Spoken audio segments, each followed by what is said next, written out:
not that devotion that's being played, and Sanvanter's AQ is banned on 4. I would like to see. Okay, game 1, it is the Tatterwing for Nick on blue coin against the Nilfgaard red coin Sanvanter, and there we go, lovely Shay on Mar leader. And take a second here to update.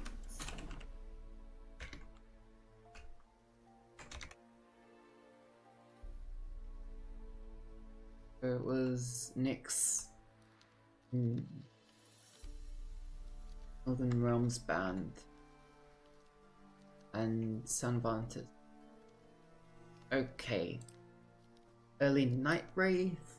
How do you want to progress this round 1? It's... Wait, what is going on here? Why would you not lock the Deathwish unit? You want that to... Oh, I think this is just setting up a bigger Van Morlem servant? I forgive this time.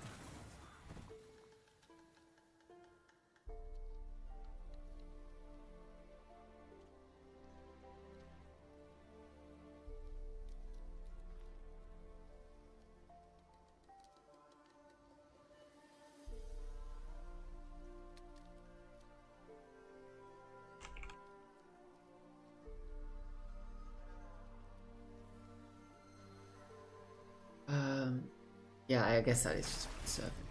Very sad natural selection here.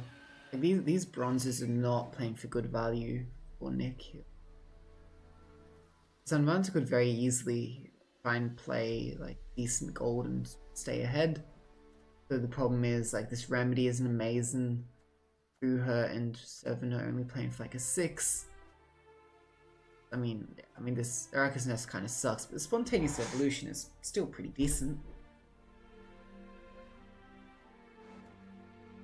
Yeah, it is the Lydia to stay ahead here.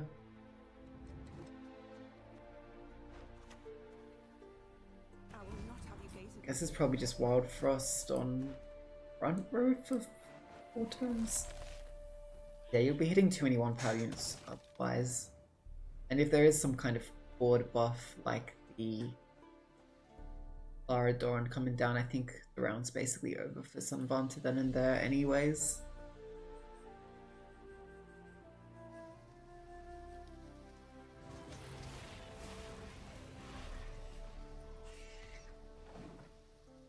Yeah, there's the spontaneous evolution.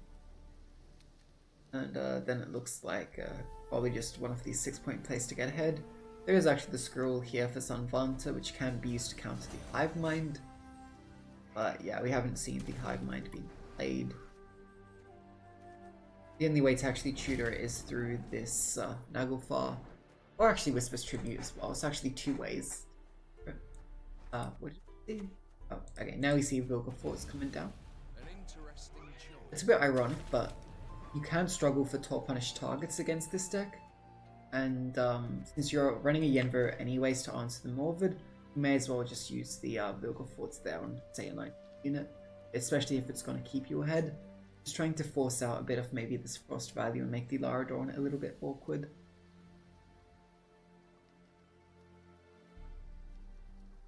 Ideally, I think Nick is meant to get the Ardgaith out sort of in a round. It doesn't have to be in a round 1, but yeah, get the Ardgaith out. Play the Lara Dorn. Then once she's in the graveyard, you can use Gale's to tutor the Ardgaith and instantly procs the Lara Dorn in graveyard, boosting your court by... So actually, Sanvanter does stay ahead there, able to get the pass, and this is quite nice, I'd say. If for Sanvanter secures a long round, I don't know if it really cares about a long round.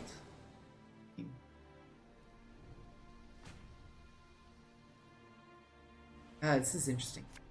Because you give a long round, which can mean a lot of Lara Dorn value.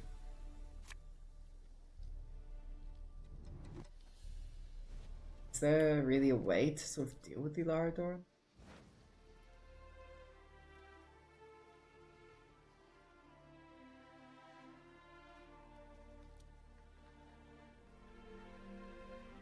Maybe just thinks he's able to beat it in the long round anyways.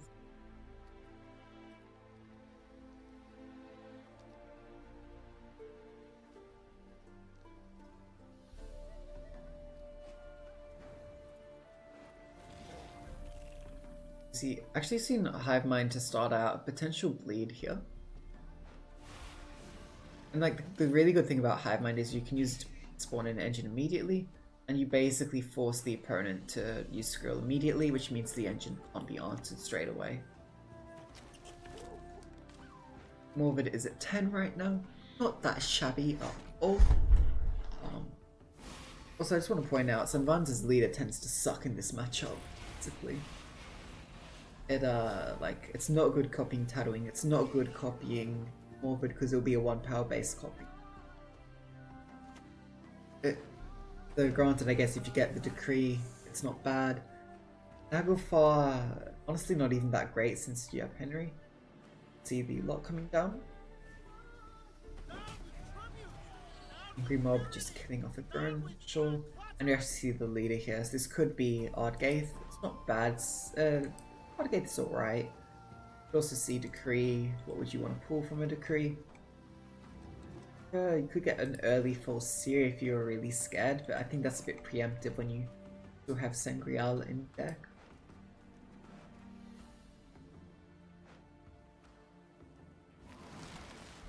It is the Ardgaith.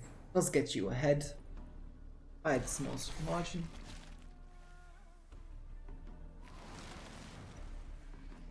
And the opposing Ardgaith comes out. Sanvanter's done a pretty good job this game of just stacking the front row a lot.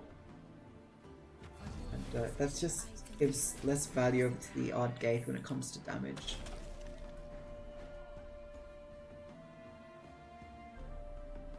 See the offensive Redea coming down, probably being used to answer kicking more warrior, and then allows the Ardgaith to keep getting a little bit of damage in. Here's the leader for Nick. Probably gonna see the Lara Dorn coming down here. And the way the frost ticks are going to work is that the next turn we can see Gels into his Red Riders, gets 4 more turns of frost, and this Lara Dorn will immediately trigger as she gets resurrected to give 2 more boosts to the entirety of this board. It's probably gonna have to be a Shupe 3 deal 3. Yeah, aiming to kill off some of these drones. Misses the 4, those 3 of the drones. That's potentially sort of 6 more points when this next Lara Dorn gets played. And note that if you don't play the Lara Dorn this turn, you might not be able to finish her off. Because you kind of need the actual damage to kill her yourself unless she is able to die to the frost. Because you're only getting 4 turns of frost from the Red Riders. Even playing the Naglfar's crew beforehand, it's still going to be ticking. It won't be enough to immediately get the kill. Might not have the tools to board Swarm next round as well. We do see the Gels coming through, picking up the Riders. Note how the Riders is played before the Lara Dorn, so you're able to spawn the Frost enough for the Lara deploy to go through. She, you know, kills herself. Frost is still ticking away on Vanta's side of the board. We see a lovely little Henry coming down. Interesting pulls are Ramon or Amira pretty useless to give over. Arguably, so is actually no, you wouldn't give Vincent because you're scared of it kind of killing off your Siri. Kelly is possibly good. Kelly could be funny. Oberon will evolve if you're able to keep him in hand for next round. And Egon is, I guess, just 15 points as well, to be fair. Note that the Frost would tick here. This would end up being a tie. Sanvanter would be forced to play an additional card. So yeah, and Amir isn't going to achieve much. It's basically play Tatterwing or pass here. Tatterwing would be a huge play. Be hard to catch up, and might like it because you'd be able to disrupt the combo a little bit. Or Sanvanter trying to use the Militant along with the Force Siri and the Sangreal. However, this Aegon would be a nice sort of answer. Would be able to absorb a turn of Front row frost. Means curious on like what this abduction really is going to be able to do. Because of how the round 1 went, even though Sanvanter is playing an additional card here to get ahead, Sanvanter does have the last say. So yes, this Tatterwing is immune, it will go through. However, the Morvid isn't going to be so lucky since this Leo can be tutored with the abduction. There's also Yenvo as well, to be fair. Expects this Ardgaith to go by the wayside. Is a bit interesting. Kinda needs to take an extra mulligan for the Sangreal, but then you're sort of struggling for proactivity. Actually opts to not play for the Sangreal. Maybe you're thinking that goes too tall on one unit. Although, between the Yenvil and the Abduction, I'm pretty sure one of them is going to be finding not great value. Actually, never mind. Okay, Abduction for a Mon. Okay, that makes sense, sure. And the nice thing is this gives you a lower power unit that you don't mind using your false Siri with the Booher on. Very nice. And I'll also be expecting... Ooh, actually... This Aegon is looking a little sketch. Frost could pull him off, or this Drowner. The good of the Empire, that is what matters. Yeah, I'm not sure. Very sketchy. Maybe Aegon should have been mulliganed. Oh, okay, never mind. I forgot. Okay. There are consumes in this deck, that's why. So false Siri, not amazing.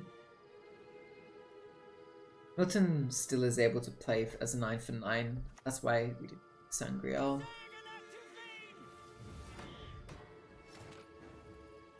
Here's the problem. Aegon dies to a Drowner. And Henry does show the 5 cards which choose from.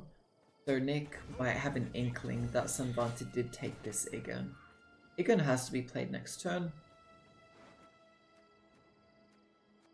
And this Whisper's Tribute is actually only able to find this board.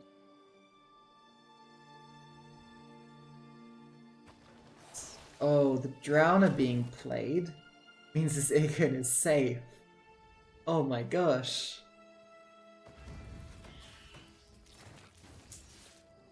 To be fair, I don't know if it would have made a difference. But that's interesting to see.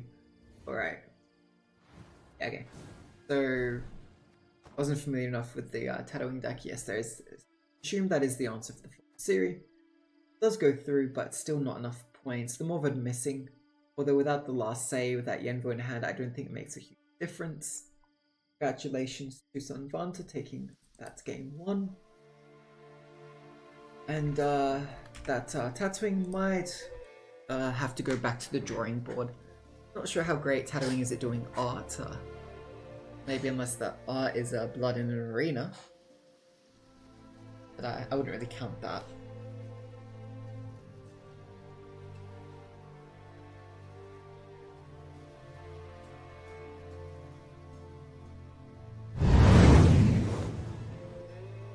Yes, you can see here that as we go into 2, Sanvanter will now have a chance on blue coin. Would not be surprised at all to see the Harmony being taken. Although we've also seen Shupe Erland quite like the blue coin as well. That'd be interesting to see. Red coin for Nick. I could maybe goes for the Symbiosis to try to red coin bully a little bit. Maybe Aristo is a fine on the red coin as well. If you just give up round 1 and then defend the round 2, sort of setting up your Art Fiend. And even just tossing Bowl if the matchup permits.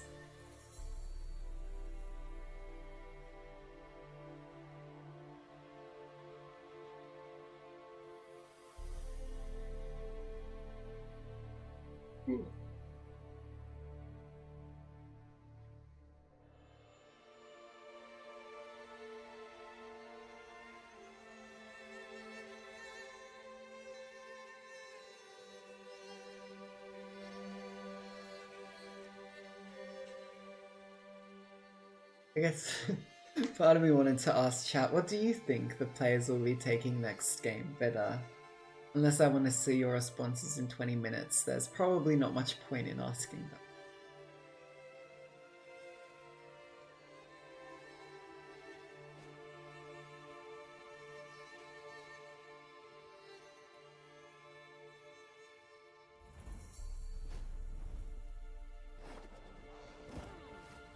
You bore me. So Okay. vanish. Sanvanter leading here with this pincer maneuver on the blue coin. And it is actually the aristocrats on red coin. Curious how much they'll contest the round one. This can be a bit of a rough matchup for Erland, I find, because there's a lot of things you need to answer and often be struggling for those answers. Could also just be losing on even here potentially if, like, say, this dame and other pikemen go through and you don't have an answer.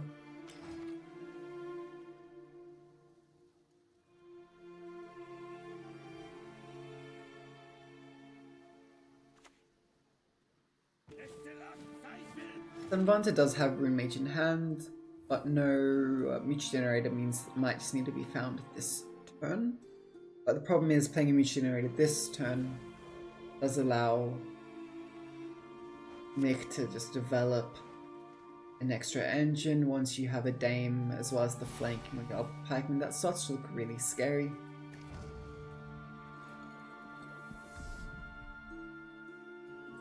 If you were really trying to play into this round, I would have expected a Margarita to just come down and go for the lock here.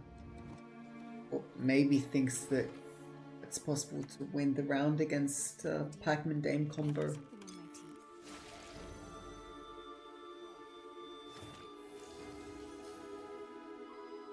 It'd still lock the Dame, but I would have thought Pikeman would have been the better lock. Could also just roll Rune Mage, try and find something. Go for the Nilfgaard Runestone. Find a lock, great. If you don't, kind of whatever. Menagerie Keeper. Actually a really amazing roll. Not only is Menagerie Keeper a 4 provision, as you can see here, so it helps with your Mutual Generator carryover, but it does set up the Centurion Knight to have the 2 damage death blow to finish off the Alpha Pikeman, you kill an opposing engine, but you'll also get the 2 vitality.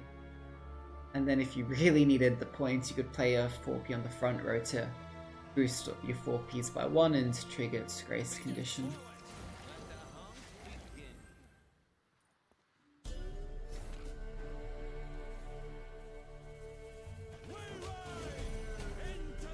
Very nicely done. The granted Crystal Skull could also trigger that Grace and let you still play your 4Ps on the back row. Now, Centurion Void locked means that this free merchant is a bit harder to use. Okay, there's the pass anyways. Question is, does Sanvanter go further into this round playing for carryover, or do you give it up? Give up the carryover so you're able to lead into round 2, and force out some of the big engines, maybe force out the Masquerade Ball.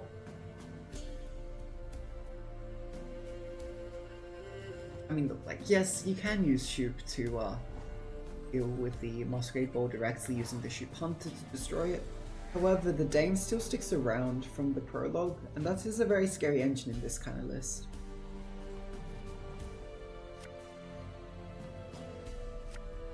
Oh my gosh, I didn't swap over. I'm sorry. You guys just had me talking for that round 1. I apologize a lot for that. At least the round 1 didn't go on for too long. So I'll give you a quick catch up. We had a Centurion Envoy to start with. In return, Nick developed Alpha Pikeman and Thirsty Dame.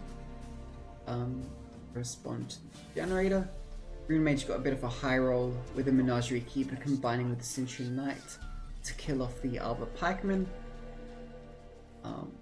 And with that, Nick decided to bow out of the round to either force Sanvanter to give up ground control or carry over. Great Art Fiend is really not great for Nick here. Silver lining is you can at least get a few refreshes out of your Bronze Aristocrats already.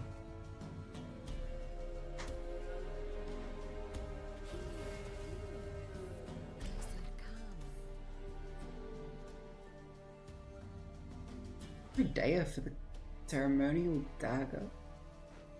Can deal 3 damage and a bit of bleeding. Don't know if it will really be able to kill something off, but there's still 5 points. It's terrible. Fiend, click to set up top decks. Actually running Salich in this deck.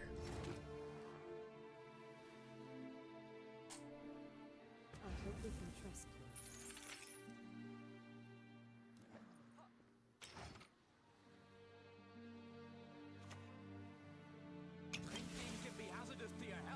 My mouse just went flat. So you see a Fangs coming down. Purify onto the poison on the Redea. That is, I believe, the only proper Purify for Sanvanter. Although there is this Curse Knight, which can act as basically a Purify as long as you don't care about that unit losing any of its useful abilities. Masquerade Ball or Admiral Rampali are both pretty scary options. We see the Admiral coming down, able to get 2 statuses onto that Roderick, setting himself up as a 2-point per turn engine, another poison onto the Redea, and I guess just a little spying onto the Margarita to set up a coup if it was in hand.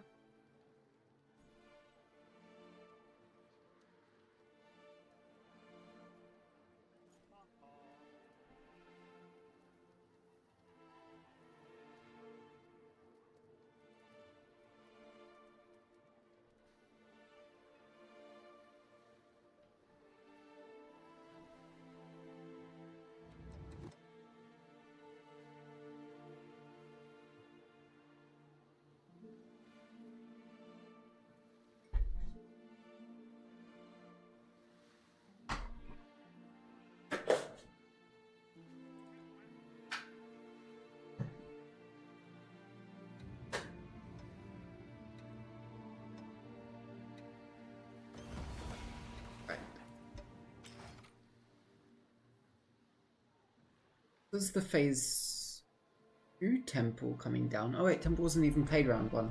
That was the other thing the early pass does. It means that the Temple didn't have a chance to actually be played. No golds generated there. Instead, it puts the Admiral Rampali back. I think Temple shuffles into the deck, but it seems like it's just gone to the top, because we see it now with the Ard Fiend. However, that does mean that it can be used along with the Yoki, if you want to just take that as a top deck. But Nick plays a little bit slower, just goes for these Aristocrats.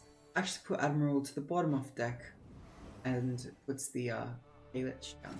Well, trying to put a lot of the spying over using the Ard Fiend to set up these seditious aristocrats to find a lot of value.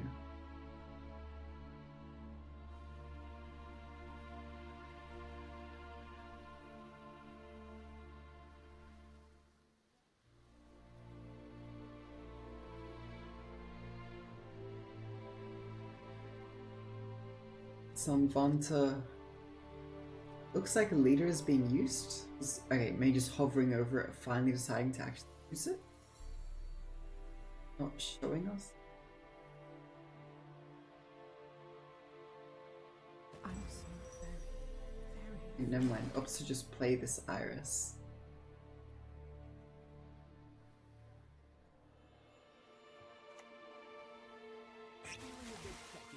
Poison or Redea finish off. Bleeding on Pella will allow Sanvanter to, well, I guess not be ahead anymore. It allows Nick to get ahead.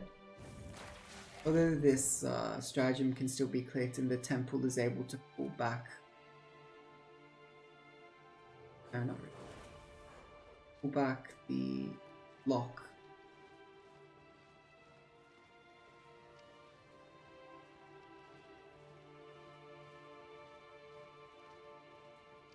I'd say this is at 5 boost right now, so it does have the duel unlocked. Granted, it's not really best at dueling. If you kill an engine before it starts growing, it would still get the job done. Goes for a Centurion. Sorry, a Squire here. Interesting. I wonder what this is trying to set up. The Symbiosis Aristocrat, making use out of the 1 boost in addition from the Monster Leader. Doesn't click the Ard Fiend here, however. I guess it wouldn't have gotten ahead no matter what was chosen.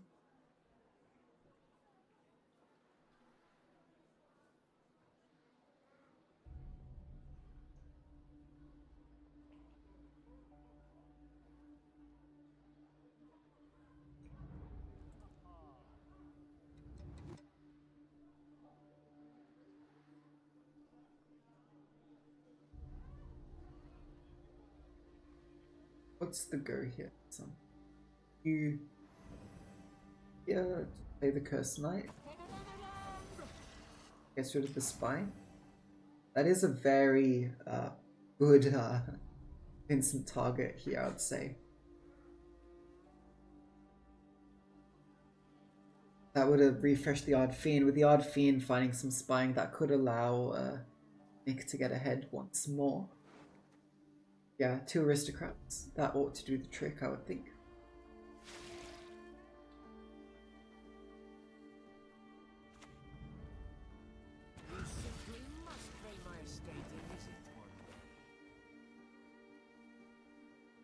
Okay, it was both aristocrats.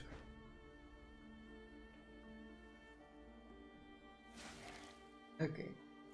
Yeah, okay, so 2 bleeding actually triggering is enough. Unless Sanvanter wants to commit to Shupe, or even maybe lead a charge into something else. That will be the round here and now. I'll probably have to go on a very quick search for a battery as we have the round change here. I will do it after the game, but if the next game in the series starts quickly, I would be missing the start and wouldn't be able to see it. But it's actually not a pass here, it's a Shupe coming down. Possibly a Shupe Hunter to just get rid of the Ard Fiend. But Shupe 3 deal 3, okay. Actually going for the points here. Alright. I'm not confident that to maybe force the leader in addition to a card. Rose isn't enough. Joachim is basically, I think, a +5 on top of whatever you're pulling. That'll be, are you pulling like a, I think an 8-point card, or actually even a 7-point card at that point for Nick. It actually is the Rosa being committed. Things will likely see the leader coming through, I assume. Some good cards that you'd want to put to the bottom to make your draws a bit better next round. I think Nick has basically cycled through their entire deck with Ard Fiend at this point. You do see the leader being committed. That's the round for Nick. Card advantage. I'll be back as soon as I can. Sorry for these technical difficulties.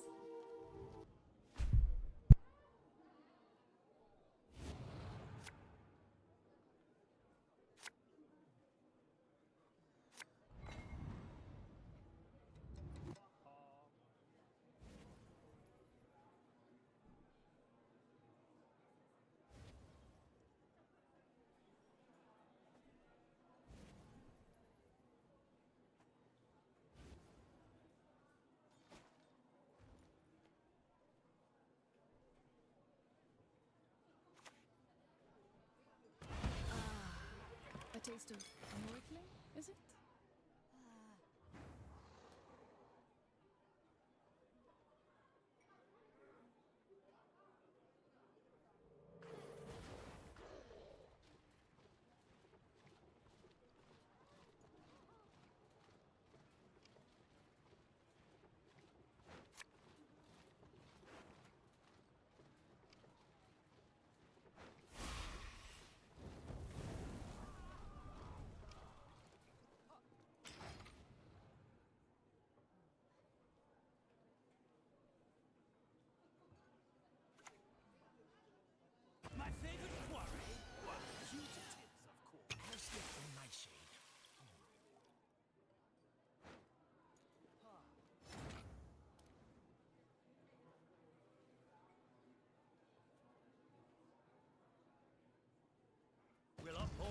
knightly values that define us. That is our quest. Enough! Let us finish this. It hurts us.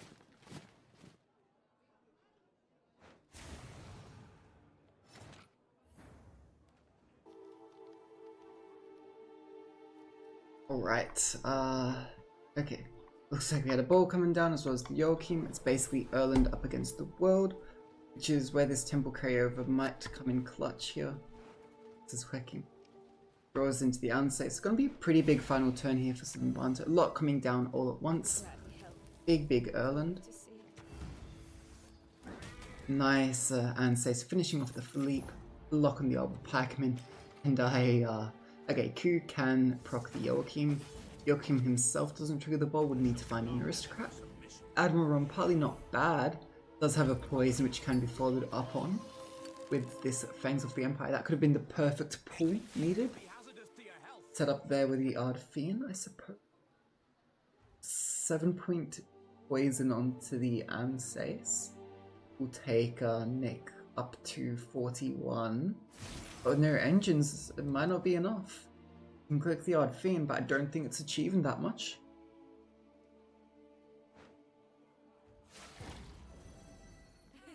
That's a 2-point win for Sanvanter. I think actually very well played there. Setting up as a lot of carryover. I'm not sure if it was intentional to save the temple for that round 2 or not, but able to set up as much carryover as possible in that round 2 going into that round 3. So yeah, you have the Erland that gets immunity. The opponent can't deal with it. Then you get the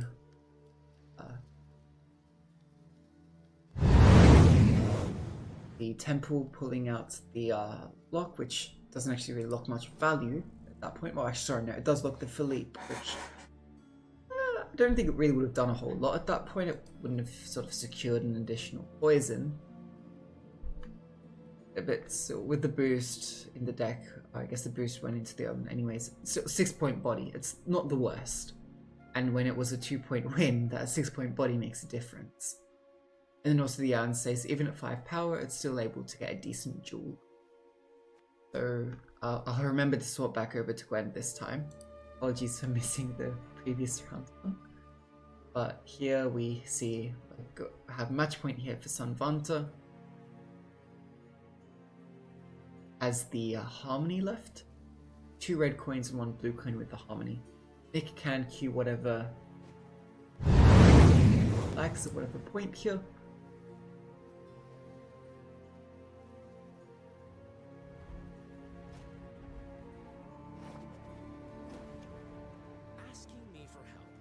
However, yes, we'll need to still win all 3 games in a reverse sweep here to stay alive in this qualifier. I note that Sanvanter is running the Simless with the double backup plan in this list. Also, it looks like this is actually Devotion, who's able to run the Oak Critters. Masquerade Ball could be a bit rough for Harmony, I think, considering like, Ball can kind of shut down engines with their locks and their statuses, whilst developing their own engines. Curious to see how this will go.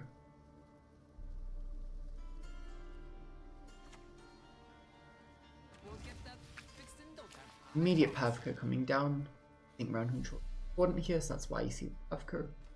Helps to maybe save the Donna, since if it just gets answered with like a Lock or a Vincent, you'd rather it kind of get deploy value later on. Oh dear. Have I something on my teeth? Yeah, you see the same starting of the Arbor Pikeman along with the Dame, and there is limited control, but that being said, Simless is good control, and with a double backup plan, nice roll onto the Rockfar Archer there. Able to finish off that Dame, and then deal a little bit of damage to the Arbor Pikeman. Not quite able to set it up for death, but able to get, you know, kind of close.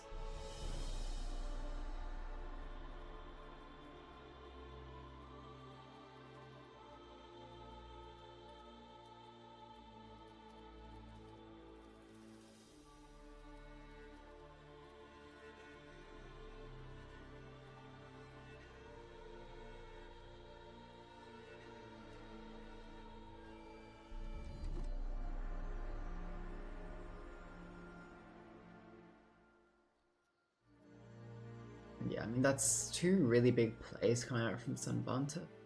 Really just saying, you're not going to get this game easy, right?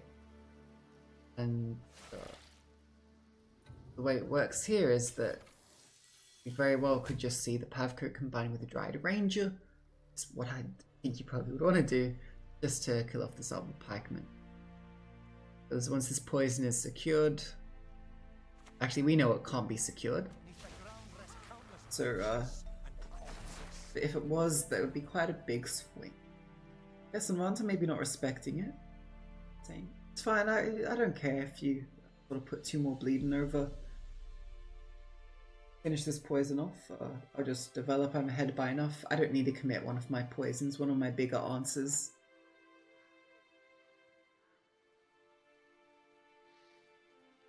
I'll make sure the Emperor hears. So this actually is huge, right?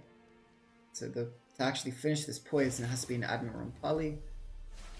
Finishes the poison on the Pavko, locks the minor, so you don't get 2 boosts on the minor order. Don't think that's a huge difference. So spying on the Deadeye just to stack this, just to stack the statuses, enable Ron Pali to become a bigger engine, which means that Ron Pali does get poisoned here. So yes, is a 3-point per turn engine, but that's not doing when you're dead.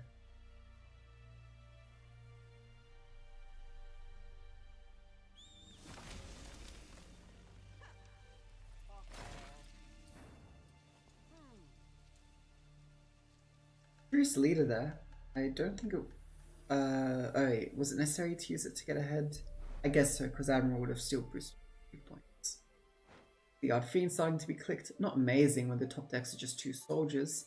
Actually running Slave Infantry in this deck is... See? Sage coming through as the Purify. Can't believe this card is actually being played. I mean, it is an Aristocrat. It is a 6 for 6. It still just seems terrible to me, but it's doing the trick, I suppose. And now is where I think Sanvanter probably can't hold on to this much longer.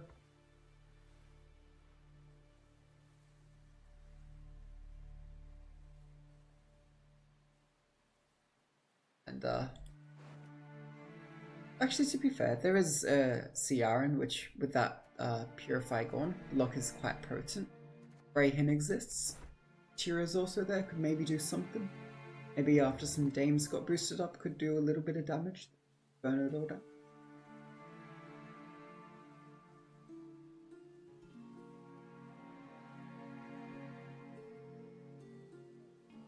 Taking time. This is where I think it gets a bit more dicey on whether you think you can actually stay in or not. Like, I think you can definitely stay in the round at the very least for another turn or 2. See what you can force out. Especially if you have this cheap 4 provision Treant, which is able to trigger your Harmony.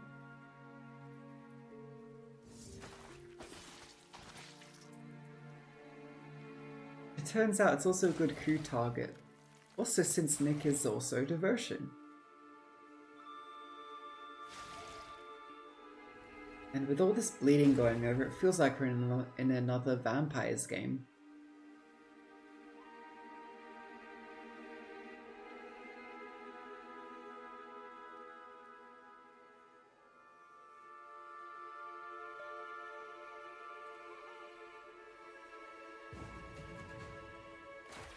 With that quite impactful coup coming over, playing for like a, well, potentially 13 points once the bleeding fully resolved.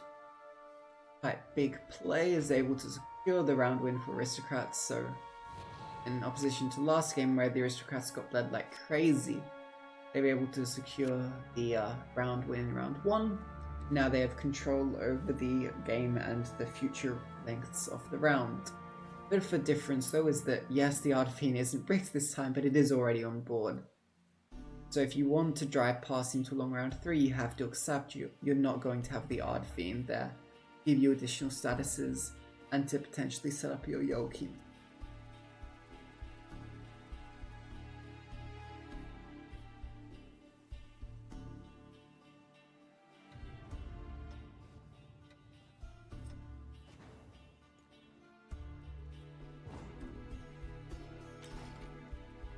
No, it's yes.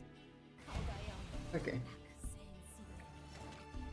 Okay, so yeah, Ardfin is out now, and actually we see Dana being played here in this round too, just to give 2 boosts to all the units in hand here.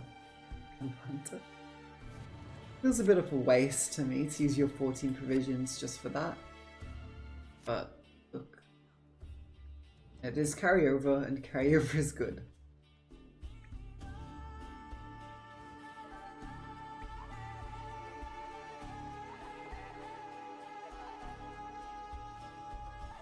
Festival goes, I think in part, because it was just a Harmony engine which would go way too tall in 1 card, which is kind of the opposite of what you want in this sort of matchup.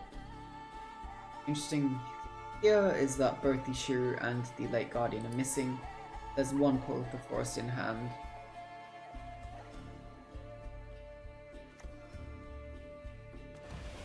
So...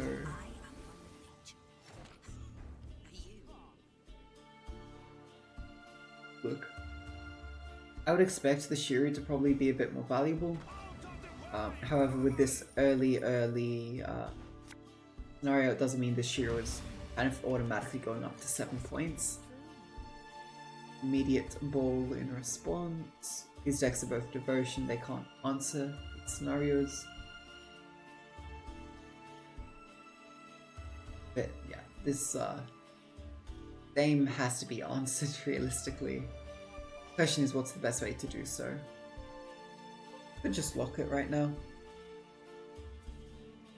But maybe you want to save that lock for the leap, and see if you could do some Shrew shenanigans to deal with the Dame.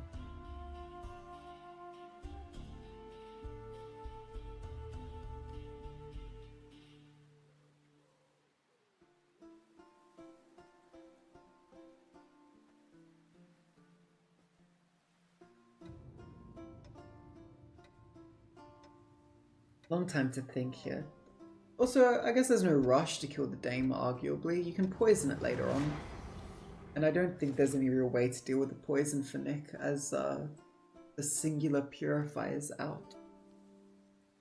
Instead, Sanvanter just establishes the Antherian. The Antherian isn't answered in 1 turn or locked. It can infuse another unit with Harmony. It's quite nice because it basically sort of spreads its Harmony too.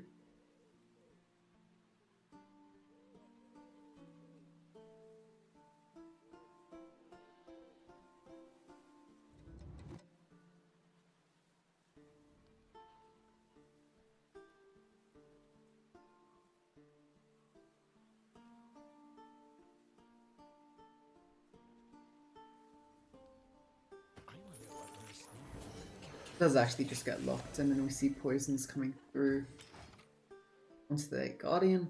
I think it makes more sense to poison the unit that wasn't locked, because if you did poison the Antherian, you're kind of just giving way too much value over to the potential Purify that Sanvanter has in the deck, and we can see it is in hand here as the Right Sappers. No, you need an elf if you want to purify an enemy unit. You don't need to control an elf if you're just purifying an allied unit. It's kind of a bit of a better defensive purify than the similar Naglfar's Taskmaster, which requires dominance to purify an allied unit. There's the Oak Critters. Actually, bleeding the Dame is kind of different to what I was expecting.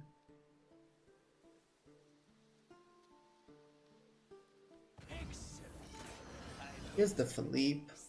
This vampire on board does ensure the zeal goes over. See a poison finished up on the Late Guardian. However, Philippe is maybe a better way to just poison that to death. Or you could actually, okay, yeah. But I think that's a bit of a better play. As I mentioned, you don't really want to... The Antherian is one of the 2 biggest units. You want to poison it. But if you're able to do it like this, you do it in 1 turn. And yeah, you're not giving a chance for this Sappers to find a lot of value. Purify them.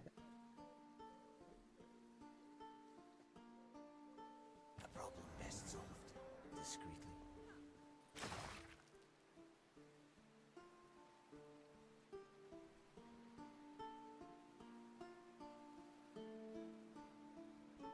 Should probably not be playing such a peaceful music. Honestly. Okay,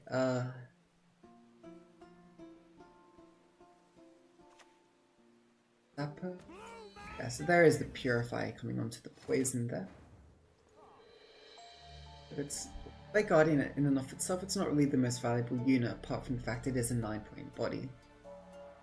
But other things will probably be getting towards that kind of big value. Not a bad Fergus, especially with two different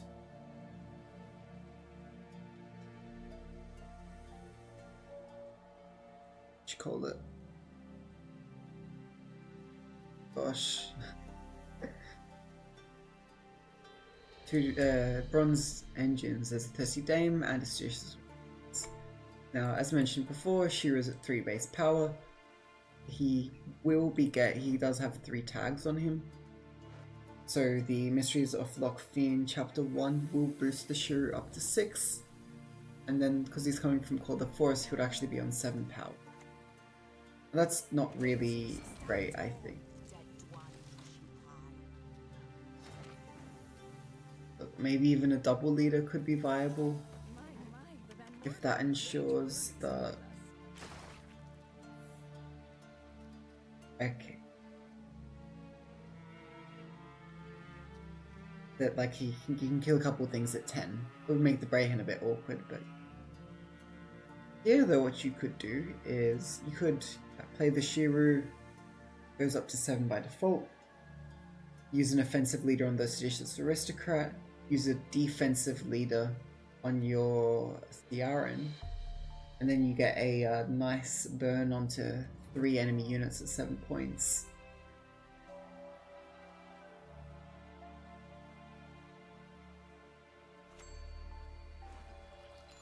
I think that's the line.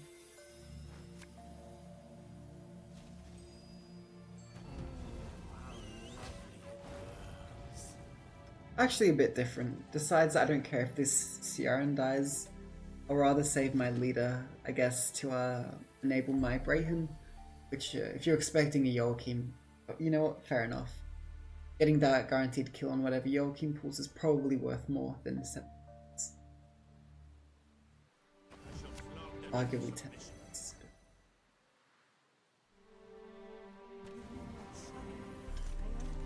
Maybe that wasn't really what you were looking for. You still have 2 poisons in hand, so you could poison that to death.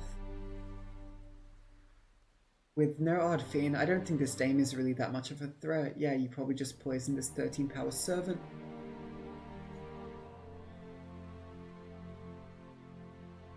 I think Sanvanter's looking decent here. Also, this Mysteries of Lochfeen still has 1 more trigger to pull. And it could be a lot of things. Maybe, I mean, to be fair, most likely like a dwarf or... Yeah, well, dwarf. That's the most actually no, it goes for the Dame, right? Okay, it's a Saboteur. And to see quickly how big it would be, I missed the other options, but it's just Saboteur. 5 damage onto that the leap. Not too shabby, and look at this point gap. It's a 24 point gap. There's a poison on board that Sanvanter is going to be able to finish off. And really not no real way to set up poisons here for Nick. There's a Q onto the Yoki, which likely gets answered by Sanvanter's final leader charge in the Brayhen. There's a Vincent, which is looking a little bit sad. I guess it can kill this 8 power Fryhead Sappers. Okay, actually no, goes maybe Rosa. Okay. To be fair, Rosa can't be answered here. Unless it does... Actually, unless it eats a leader. Okay, I guess it's just the Brayhen. I don't mind this kind of greedy. Because if the Brayhen was going to answer the Yokim anyways, like you may as well kind of go for the Rosa first. At that point, you kind of just let your opponent get an extra 3-point unit, so maybe not, if that's the case. Although arguably if you're this many points down, maybe you need to take While you still stand. a risk, although Rosa lives.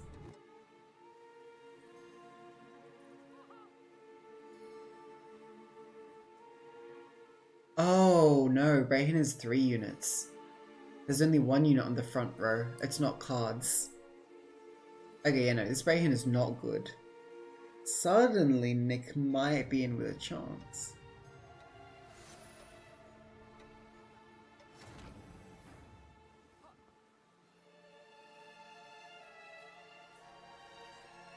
Yeah, because you could use this Rosa to create another poison. Granted, you don't really have a follow-up. You're probably still best off going for the Yoki. Your pulls aren't great, but still, getting the Yoki is probably smart.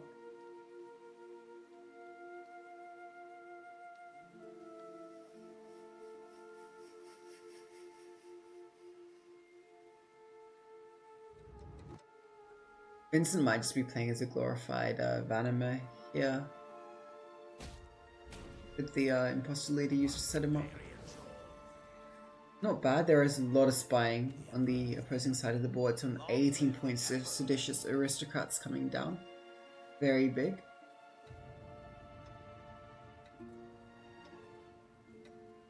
The kitchen And presents yeah, it just spreads a little bit more spying. 2-2. Okay, now what do you... Brayhen is just killing a 4-point unit. That's not great. Watch her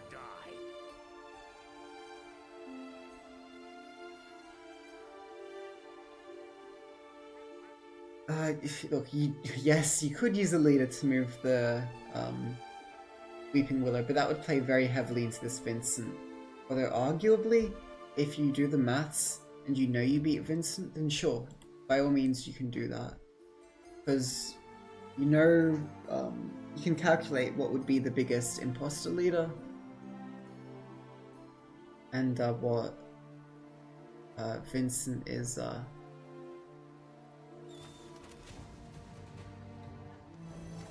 gonna be able to kill. Instead, yeah, opts not to go too tall on one unit, just uses the leader on another friendly unit. This is a what, 25 point gap. You have a 10-point Vincent unless you're using an imposter leader to set up a bigger Vincent. Could maybe use it on, say, this Dryad Ranger to get a bigger Vincent. Team can still be short though.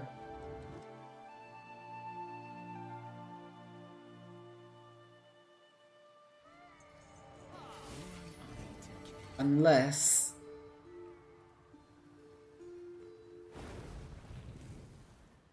that'll do it.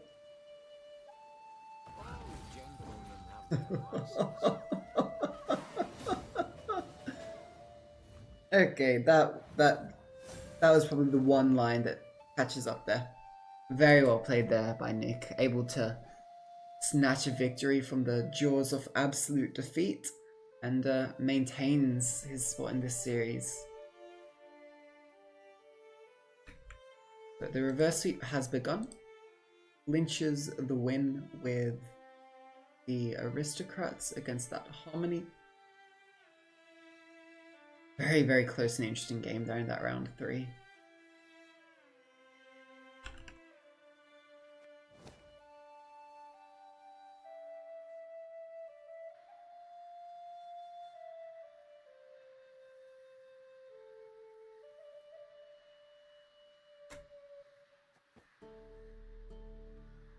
Right. So you guys can see where we're standing at in terms of being played or not. Nick still has to play this Tatterwing deck again. With its sort of limited answers, I'm not sure how it will go against the Harmony necessarily. Especially if the Dana comes down round 1. Because in that case, if you heat wave the Dana, which is I think your only answer, there's no heat wave for this scenario. Yeah, I know that like your... And also drones can play kind of hard into Shuru depending on how tall they go. Actually, to be fair, if you can keep them at 5, then you can be fine. It really depends on like when the scenario comes down, because when the scenario is played, Shura is always 6. And there's also Nature's Gift, which I'm not sure how that would kind of progress. But your players have selected their decks, going into the next game. It will be a Scoia'tael mirror, but the decks are, well, not the same, and different leaders as well, of course.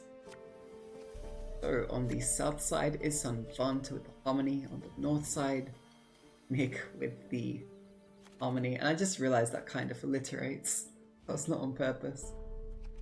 We see a mulligan on the Fog, no Tempest in hand, but there is Valve to gain access. Although you might want to use Valve to get the Call of the Forest to get your Orsha in round 1. Granted, there's no Naiads really to follow it up with, so maybe it's not as necessary to rush it in the round 1. See the early Dana coming through. There is the Eskel in hand for Nick to answer, and I don't believe there's any relics. That does dealt with handily. This is actually one of the Symbiosis lists that does run Gord. A lot of the other ones you've seen, I don't think actually had that Gord, but this one does.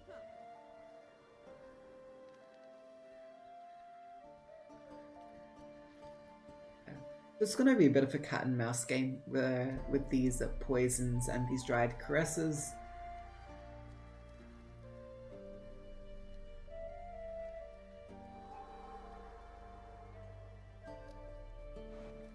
There's only one Dryad's Caress in sort of the main deck here, I like to say. However, Force Protector can be used to sort of bring back Dryad's Caress. You could see up to 2 Purifiers coming through.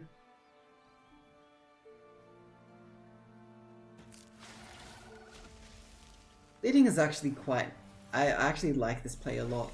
It makes it harder to apply Vitality to the Hammer Dryad, whilst also kind of pressuring Nick to use the Dryad's Caress, but that would just open the path to use poisons.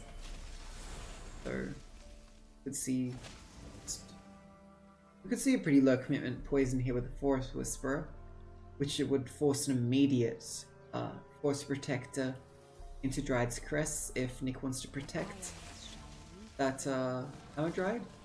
But yeah, sure, even if you do that, and even if Sanvanter doesn't follow up on the poison, like with additional poisons, that doesn't mean you're getting rid of the Vitality on her. Not sure what you were looking for. I have a feeling a Dried Fledgling was or a Nide Fledgling was not choice. But like, it was super unlikely to find the Orshuan, so I don't know. But yeah, the poison gets finished up, and it looks a whole lot harder for Nick to contest that round. I really liked that Critis play to bait out the Dryad's Caress. Okay, Tempest is looking decent here. To be fair, Fledgling is sort of a 2 Symbiosis with all these natures being played given vitality. Oh. Okay, it does force the pass out from, and they would just establish a little bit of carryover with a Circle of Life.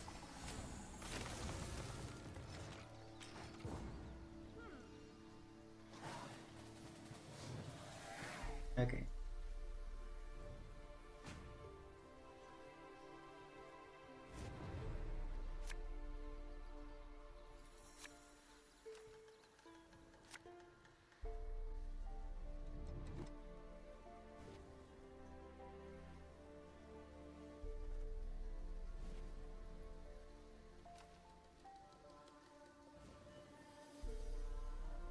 Scenario in hand, quite big for Sanvanter, because like, imagine trying to bleed into scenario. Basically, if actually no, where I might see this going, we saw last game the Mysteries is a 9 on deploy. We could see Sanvanter actually Mysteries. Nick might, I think probably the line, I don't know. Line for Nick might just be get ahead this turn, Because, like, let's say Sanvanter plays Nantheon, that's really only playing for 8 points. With the Saskia click and something else you play, maybe Hammer Dryad along with the Saskia. Like, I guess this is technically a third Dryad's Caress. But, like, it's a bit harder because it does kind of need to sit on board. Yeah. With that in mind, could be a very good potential. He just doesn't even care about triggering these Hammer Dryads with Vitality straight away. Guess just opting to play it safe, worried about trying to trigger the Shiru too. Shiru's at 4. Would go up to 7 now with the trigger of this.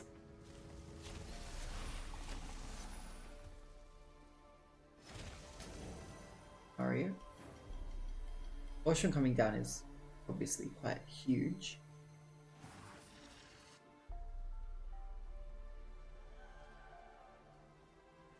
We could see Shiru at 7 or 10 quite easily here. Ocean immediately just gets answered. Fair, kinda. Can't let that stick around. Yeah, you saw the Saskia click being saved so that it would be played straight away with the Ocean. The additional vitality on the treant that got spawned. But the lock doesn't stay around for very long because we do see the Purify coming through on the Force Protector.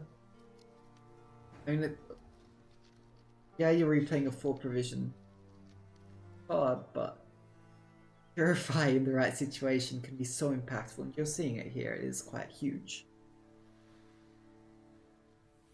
However, this Ocean will be going up to 10 points next turn.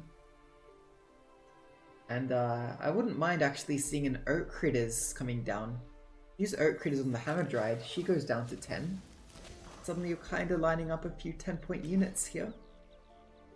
She's pretty damn good.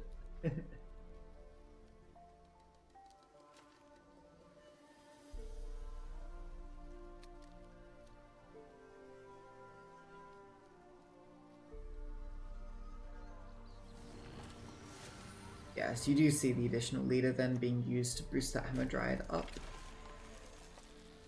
Someone's getting boosted quite a bit. That's going to be a scary short round.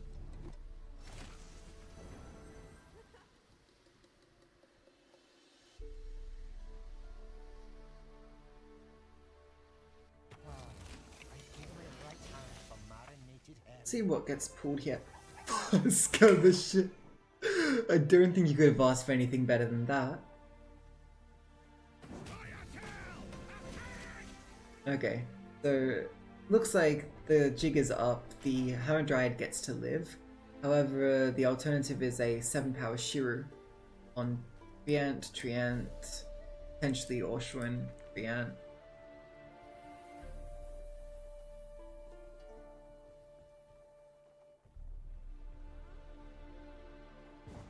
Okay, that is the pass.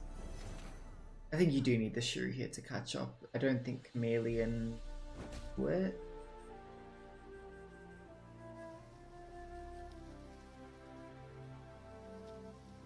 No, there's no way Chameleon would do it. Yeah, I think it just has to be Shiru. It would play for like a 14-point click. Should be more than enough. You don't need to like save your own Percival. Is, I think, kind of fitting for the Shiru with all the flames that just sizzling around and just burning through a whole bunch of treants. I mean, poor little trees. They don't deserve it. Here's the opposing Symbiosis. Ooh. Okay. I mean, with the Escort gone, a protected Pavko is very safe from many rebukes. Just, yeah, play around the rebukes, obviously. Yeah, and with 3 leaders, there's really no reason not to protect like this.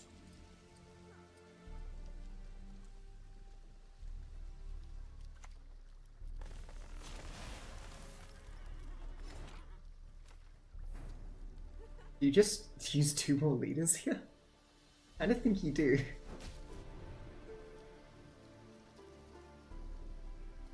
We could just use one leader this turn back. I'm not sure. Yeah. I don't think there's a rush to use the second leader, technically speaking. We should think, oh, this Cole is pulling this Gord, actually. That is gonna be probably a little bit bigger than the late Guardian.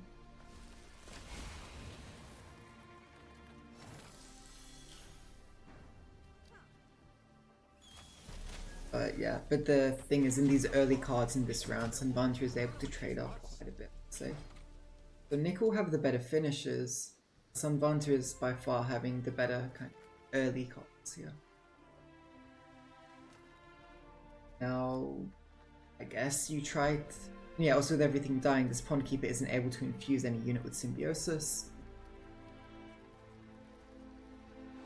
Bad. I mean, Gold is already... If he's coming through Cole, the correct play might be to just play the Gourd. Because there's... Actually, there could be poisons in the last two cards, technically. But... It's probably the best play to play the Gourd. Then use the Pond Keeper to infuse the Gourd. Yeah, I think this is the play.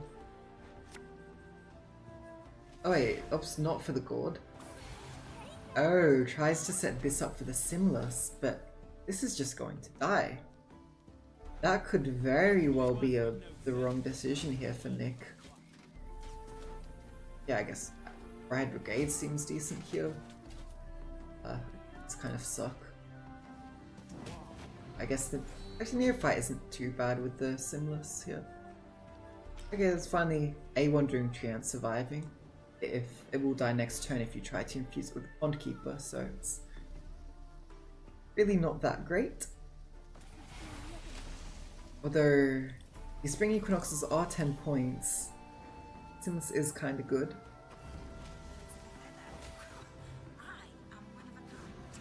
But still, I don't know why you also didn't use the leader there. Like, I don't think you'd expect the Pond Keeper to die. You lose a point not using the leader earlier. That's, I think, really it's more like 11 each because of the Symbiosis from the leader. That's a 28 point play along with 1 point on the Vitality from the leader, but it is not enough. So I think Nick maybe greeded it a little much, hoping the Symbiosis was missing. I don't know if it would have gone differently if the Gord was chosen. Because a Gord definitely would have played more than the 6 points. But I don't think even 6 points mean more like... This is because, I mean, the Symbiosis just got too much value shutting down that Knight Fledgling. But Gord is just pure points, which the backup plan doesn't really trade up on much. Still, would have made the difference here. This was an 11-point win for Sanvanter. I doubt it, honestly. Sanvanter played really good, threatening Shirus in that round 2 bleed. Basically just making it super awkward for Nick to play into the round, had to play suboptimally. And then without Orchard actually living, kind of backfired because all the Treants went up to 7 power. Maybe should have left the Orchard locked. So I think that will do that for me there. Congratulations to Sanvanter for taking the victory in that game 4 as well as in the series. Able to go into the top 4 for day 2 now of the top